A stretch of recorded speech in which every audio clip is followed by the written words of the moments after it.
Hello दोस्तों, आशा करता हूँ आप सब बढ़िया होंगे। आपके अपने यूट्यूब चैनल जनी टॉक्स में आपका एक बार फिर से स्वागत है। दोस्तों, आज की वीडियो में हम डिस्कस करेंगे साइकोलॉजी के महत्वपूर्ण 50 प्रश्न जो कि आपके आने वाले एग्ज़ाम जो आपका जो टैट होगा, TET, TGT arts, non medical, medical जितने भी एग्ज़ाम जिनमें साइको पूछी जाती है साइकोलॉजी, उनके लिए ये महत्वपूर्ण वीडियो रहेगी। अगर वीडियो पर रिस्पांस अच्छा रहा तो आगे भी प्रश्न डिस्कस किए जाएंगे। ये जो साइकोलॉजी है, साइकोलॉजी के मेरे पास 1500 क्वेश्चन हैं, तो आप चाहें तो मैं डिस्कस करूंगा। ये साइकोलॉजी से संबंधित हमारी पहली वीडियो रहेगी।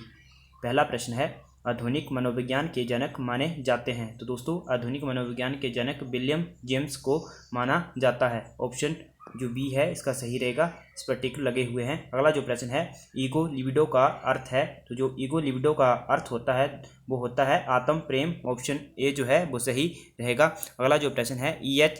एरिक्सन के अनुसार मनोलैंगिक विकास की कितनी अवस्थाएं हैं। तो E.H. एरिक्सन के अनुसार मनोलैंगिक विकास की 8 अवस्थाएं हैं। इसका जो ऑप्शन ए होगा वो सही रहेगा, ऑप्शन 1।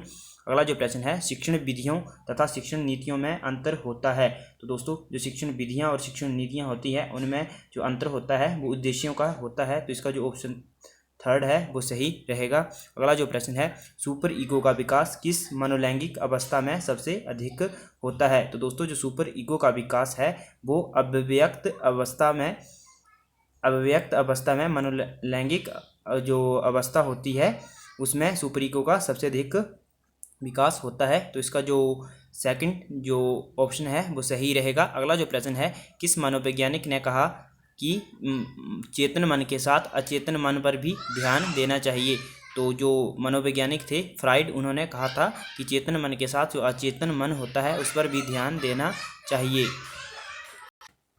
फ्राइड के अनुसार असामान्य व्यवहार का मौलिक कारण है। तो जो फ्राइड मनोवैज्ञानिक थे उनके अनुसार असामान्य व्यवहार का मौलिक कारण है आंशिक दमन। इसका जो ऑप्शन सेकंड है वो सही रहेगा। अगला जो प्रश्न है, बाल केंद्रित शिक्षा की अवधारणा मनोवैज्ञानिक के किस संप्रदाय ने दी है। तो जो बाल केंद्रित शिक्षा की अवधारणा है वो मनोविश्लेषणवाद संप्रदाय ने दी है। तो इसका जो ऑप्शन 3 होगा वो सही रहेगा। अगला जो प्रश्न है, मनोविज्ञान आचरण एवं व्यवहार का यथार्थ विज्ञान है। कथन है मनोविज्ञान आचरण व व्यवहार का यथार्थ विज्ञान है।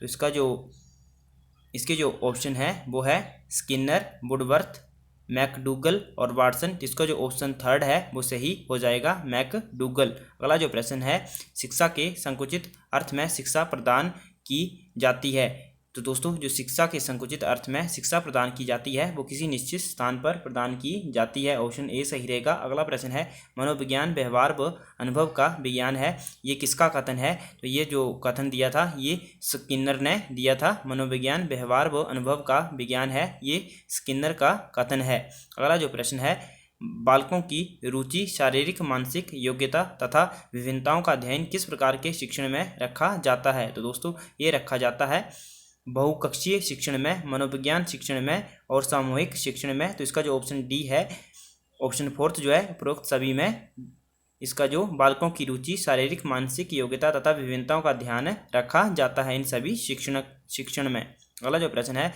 वर्तमान में शिक्षा मनोविज्ञान किस अवस्था में है। तो जो वर्तमान में शिक्षा मनोविज्ञान है वो शैशव अवस्था में है। तो इसका जो ऑप्शन 1 है वो सही रहेगा। अगला जो प्रश्न है, निम्नलिखित में से लंबात्मक विधि का अध्ययन किसने किया था। तो जो लंबात्मक विधि का अध्ययन है वो कार्ल सी गैरिसन ने किया था। ऑप्शन 1 जो है वो सही हो जाएगा। अगला जो प्रश्न है, आधुनिक काल में एक परिवर्तन हुआ है। मनोवैज्ञानिकों ने धीरे धीरे अपने मनोविज्ञान को दर्शन शास्त्र से पृथक कर लिया है। ये किसका कथन है। तो ये जो कथन है ये है रायबर्न का। ऑप्शन 1 जो है वो सही हो जाएगा। अगला जो प्रश्न है, निम्नलिखित में से मनोविज्ञान को मन का विज्ञान किसने कहा था। तो दोस्तों, मनोविज्ञान को मन का विज्ञान प्रसिद्ध वैज्ञानिक अरस्तु ने कहा था।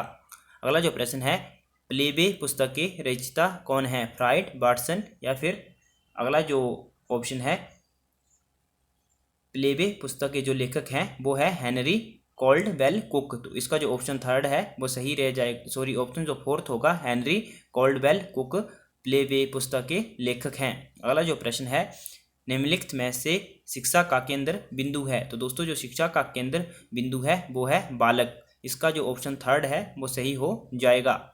शिक्षा का केंद्र बिंदु बालक है। अगला जो प्रश्न है, किस विधि में प्रयोग के दौरान व्यक्ति का मस्तिष्क दो भागों में विभाजित हो जाता है, जिसमें एक भाग निरीक्षण करता है तथा दूसरे का निरीक्षण किया जाता है। तो दोस्तों अंतर्दर्शन विधि में प्रयोग के दौरान व्यक्ति का मस्तिष्क दो भागों में विभाजित हो जाता है, जिसमें एक भाग निरीक्षण करता है तथा दूसरे का निरीक्षण किया जाता है अंतर्दर्शन विधि में। अगला जो प्रश्न है, स्किनर किस देश के वैज्ञानिक थे?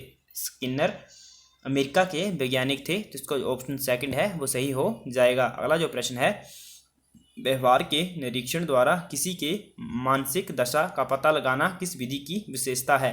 तो व्यवहार के निरीक्षण द्वारा किसी के मानसिक दशा का पता लगाना निरीक्षण विधि की विशेषता है। अगला जो प्रश्न है, मनोविज्ञान के संबंध में क्रो एंड क्रो की परिभाषा है। तो दोस्तों मनोविज्ञान के संबंध में क्रो एंड क्रो की परिभाषा है, किसी व्यक्ति के जन्म से लेकर वृद्धावस्था तक के अधिगम अनुभवों का वर्णन तथा धारणा ही मनोविज्ञान है। ये क्रो एंड क्रो की परिभाषा है मनोविज्ञान की। ऑप्शन सेकंड सही रहेगा।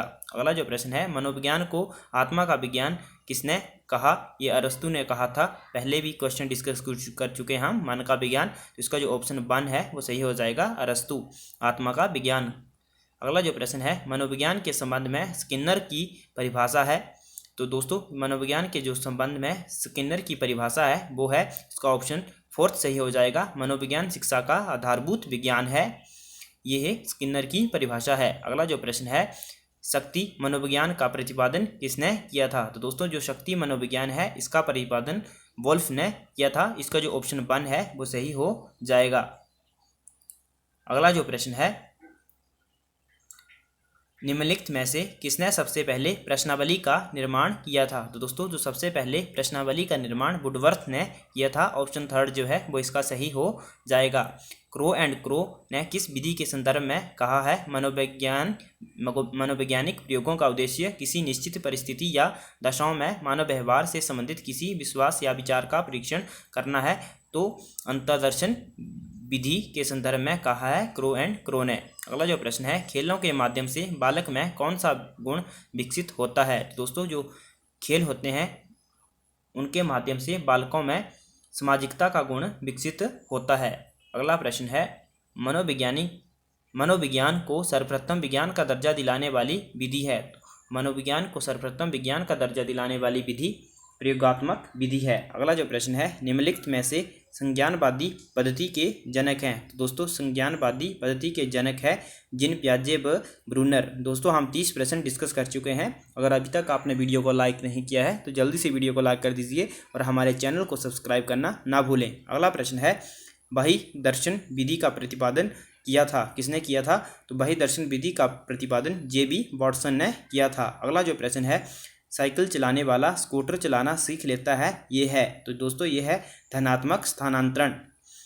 ऑप्शन 4 सही हो जाएगा। अगला जो प्रश्न है, अंतर्निरीक्षण विधि के प्रतिपादनकर्ता माने जाते हैं? तो जो अंतर्निरीक्षण विधि के प्रतिपादक हैं वो हैं वुंट। ऑप्शन 1 जो है वो सही हो जाएगा। अगला जो प्रश्न है, किशोरावस्था बड़े संघर्ष, तनाव व तूफान की अवस्था है, ये किसने कहा? तो दोस्तों ये कहा था स्टेनले हॉल ने। किशोरावस्था बड़े संघर्ष, तनाव व तूफान की अवस्था है, ये स्टेनले हॉल ने कहा था।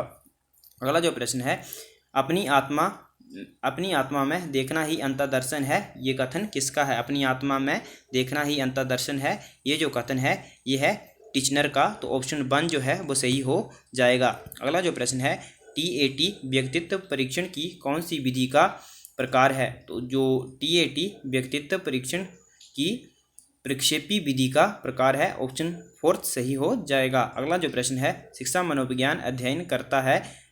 तो जो शिक्षा मनोविज्ञान है वह मानव व्यवहार का शैक्षिक परिस्थितियों में अध्ययन करता है। अगला जो प्रश्न है, राष्ट्रीय मानसिक विकलांग संस्थान स्थित है? तो राष्ट्रीय मानसिक विकलांग संस्थान हैदराबाद में स्थित है। ऑप्शन 2 सही हो जाएगा। अगला जो प्रश्न है, भारत में प्रथम मनोवैज्ञानिक प्रयोगशाला की स्थापना हुई थी? तो भारत में प्रथम मनोवैज्ञानिक प्रयोगशाला की स्थापना 1916 में हुई थी। ऑप्शन 2 सही हो जाएगा। अगला जो प्रश्न है, टोलमैन का चिन्ह अधिगम का सिद्धांत अन्य किस नाम से जाना जाता है? तो दोस्तों जो टोलमैन का चिन्ह अधिगम का सिद्धांत है वह चिन्ह गेस्टोल्ट सिद्धांत, चिन्ह सार्थकता सिद्धांत या प्रत्याशा सिद्धांत, सप्रयोजन व्यवहारवाद, इन सभी के नाम से जाना जाता है। तो इसका जो ऑप्शन डी है यानी कि फोर्थ है वो सही हो जाएगा, उपरोक्त सभी। अगला जो प्रश्न है, प्रयोगात्मक मनोविज्ञान का जनक कहा जाता है। तो प्रयोगात्मक मनोविज्ञान का जनक विलियम वुंट को कहा जाता है। फर्स्ट ऑप्शन सही हो जाएगा। अगला जो प्रश्न है, वोल्फगैंग कोहलर द्वारा अंतर्दृष्टि अधिगम का प्रयोग कब किया गया था। तो वोल्फगैंग कोहलर द्वारा अंतर्दृष्टि अधिगम का प्रयोग 1920 में किया गया था। इसका ऑप्शन डी फोर्थ सही हो जाएगा। अगला जो प्रश्न है, अमेरिकी मनोविज्ञान का जनक कहा जाता है। तो अमेरिकी मनोविज्ञान का जनक विलियम जेम्स को कहा जाता है। अगला जो प्रश्न है, अंतर्दृष्टि अधिगम में समस्या की किस स्थिति पर ध्यान दिया जाता है। तो अंतर्दृष्टि अधिगम में समस्या की संपूर्ण स्थिति पर ध्यान दिया जाता है। ऑप्शन 1 जो है वो सही हो जाएगा। अगला जो प्रश्न है, जिस समूह में स्वतंत्र चर उपस्थित रहता है उसे कहते हैं। तो जिस समूह में स्वतंत्र चर उपस्थित रहता है उसे प्रयोगात्मक समूह कहते हैं। अगला जो प्रश्न है, निम्नलिखित में से स्टैनले हॉल द्वारा प्रतिपादित सिद्धांत है। तो स्टैनले हॉल द्वारा प्रतिपादित सिद्धांत है पुनरावृत्ति का सिद्धांत। इसका जो ऑप्शन 3 है वो सही हो जाएगा। अगला जो प्रश्न है, मनोविज्ञान को व्यवहार के विज्ञान के रूप में सबसे पहले परिभाषित किया गया। तो मनोविज्ञान को व्यवहार के विज्ञान के रूप में सबसे पहले वाटसन द्वारा परिभाषित किया गया। अगला जो प्रश्न है, किलपैट्रिक द्वारा परियोजना विधि का आविष्कार हुआ था। तो किलपैट्रिक द्वारा परियोजना विधि का आविष्कार 1918 में किया गया था। अगला जो प्रश्न है, वुंट के द्वारा स्थापित स्कूल का नाम है। तो दोस्तों जो वुंट मनोवैज्ञानिक थे उनके द्वारा स्थापित स्कूल का नाम है संरचनावाद। अगला जो प्रश्न है, स्व प्रेरणा द्वारा अधिगम कैसा होता है। तो दोस्तों जो स्व प्रेरणा होती है उसके द्वारा अधिगम बहुत ही प्रभावशाली होता है। इसका जो ऑप्शन बी है वो सही हो जाएगा। डी एनीमा रचना है। दोस्तों जो डी एनीमा है यह अरस्तु की रचना है। दोस्तों हमने 51 क्वेश्चन डिस्कस कर लिए हैं आज की वीडियो में, इतना ही। अगर ये सीरीज आपको पसंद आती है तो वीडियो को लाइक करें, शेयर करें और चैनल को सब्सक्राइब करना ना भूलें। मिलते हैं नेक्स्ट वीडियो में, तब तक के लिए बाय।